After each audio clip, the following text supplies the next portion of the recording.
Rick Warren wrote a book, The Purpose-Driven Life. What on earth am I here for? Until I can answer that question, I cannot feel successful. I cannot feel accomplished. I cannot be fulfilled. And Lord, please don't let me die not knowing why I'm put on this earth. God has a purpose and a plan for your life. Not just for the things that go right, but also for the things that go wrong. In fact, the Bible is bodacious enough to say all things work together for good for them that love the Lord, who are the called according to his. That means if I'm in my purpose, it might not look good, it might not feel good, it might not sound good, but it's going to work together for my good. It might be a season of discomfort, it might be a season of tears, it might be a season of pain, but if I just have patience, eventually I'm going to look back and say, it was good that I've been afflicted. It was good that I've been through the divorce. It was good that I was forsaken. It was good that you walked off and left me. If I really look back at it, I can now understand in hindsight what I didn't see in foresight, because God has a plan for your life. God doesn't exempt us from problems. We all have them. Stop being jealous of people who don't have your problem. They got their problem. But there's not a person in this room that doesn't operate within the parameters of some confinement,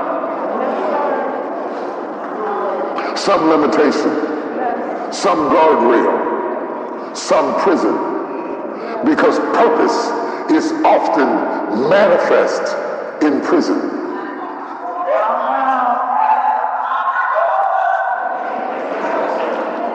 It's manifest in prison. The last thing Joseph went through before he became the prince of Egypt was a prison. Because the prison was an incubation place where purpose manifested. When the 70 souls, descendants of Abraham, came into Egypt, as long as they were in Egypt, they were in a prison, enslaved, and captured. And the more they afflicted them, the more they beat them, the more they ostracized them, the more they humiliated them, the more they grew. Yes, sir. Because purpose grows in prison. Bless you, sir. Bless you, sir. Purpose grows in confinement, Susan. Purpose grows in restriction. Yeah. Purpose grows in pain. I know you don't want to hear that. I know it's not popular. I know it's out of style, because we run away from anything that is contrary to what we had in mind. We don't get incarcerated and start writing letters to people who are on the outside, encouraging them. Because we are narcissistic by nature. It has become baked into the culture. With them. What's in it for me? This is not a with them letter. Paul does not write about what's in it for him. He doesn't spend a lot of time talking about his problems. He understands that problems are often used to introduce you to a deeper ability to discern your purpose. Often your passion aligns with your purpose, but sometimes your passion resists your purpose. Father, if it be thy will, pass this bitter cup from me. Sometimes my purpose is in being obedient to something that is inconvenient, because through my obedience, I discover a purpose that may not be witnessed by how I feel about it. Maybe God meant for me to be married to that person just to produce that offspring. Oh, y'all not gonna talk to me.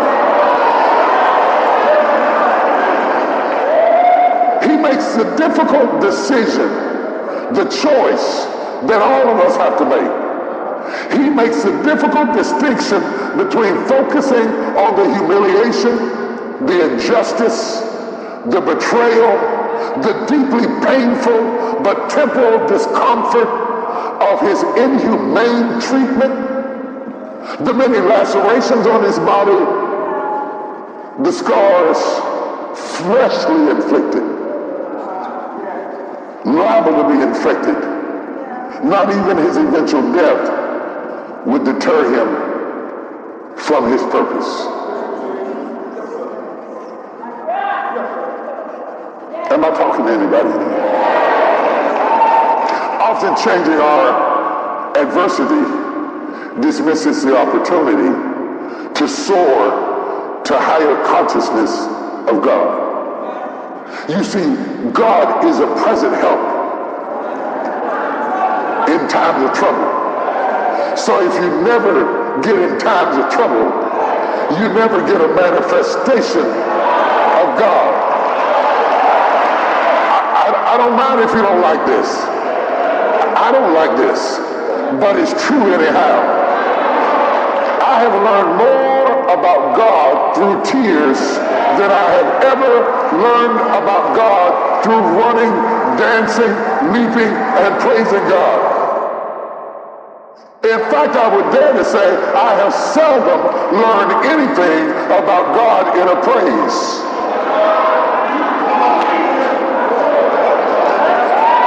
I have never danced my way into a revelation, but I have cried my way into a revelation. I have been wounded. I have been stoned. I have been forsaken. I have been left for dead. And then all of a sudden got up and shook myself. Shook myself and found out greater is he that is in me than he that's in the world. But I learned it through tears. Paul had to learn to use his pain as a catalyst to catapult him into a deeper, richer revelation of the purpose of God. It's easier done, it's easier said than done, but it is necessary for you to understand when you are weak, you are strong. When you are poor, you are rich. When you are sick, you are healed. Oh my God, I'm talking to somebody. I'm talking to somebody. I didn't get my drive at the top of my life. I got my drive at the bottom of my life. I got my drive when we were frying chicken down at the women's club trying to get up $200 to pay the rent to keep the church open another month. I got my drive when we were painting on ladders wearing coveralls. I got my drive when we were nailing wood, and most of the time I was nailing my thumb, building the first pulpit. I got my drive building a baptism pool that leaked all the water out and the whole church was flooded overnight. I got my drive through adversity, trials, and tribulation. You don't have to fight Bishop E.D. Jakes. You have to fight Elder Jakes.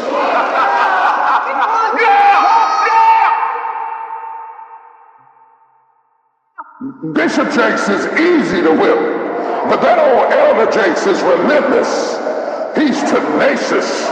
He's reckless. He's righteous. That old Elder Jakes will work all day at work, get off work, drive up the road, teach Bible class to a handful of people, and then after they leave, paint the bathroom before you go home because you got to be back at work at 7 o'clock in the morning. Elder Jakes is pretty tough. You can't tell what he might do. He might bite your ankles. He might pull your ears. He might pull on your nose. That old Elder Jakes, that radical Jakes, don't have to have a choir, a crowd, a band, a group, and a assembly. Oh, Elder Jakes will stomp his foot and start playing the piano.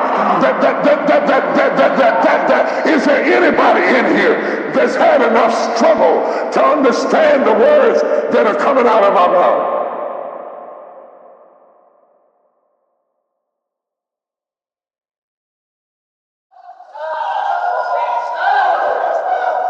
Look at your neighbor like you half crazy and say you don't even know who you're fooling with.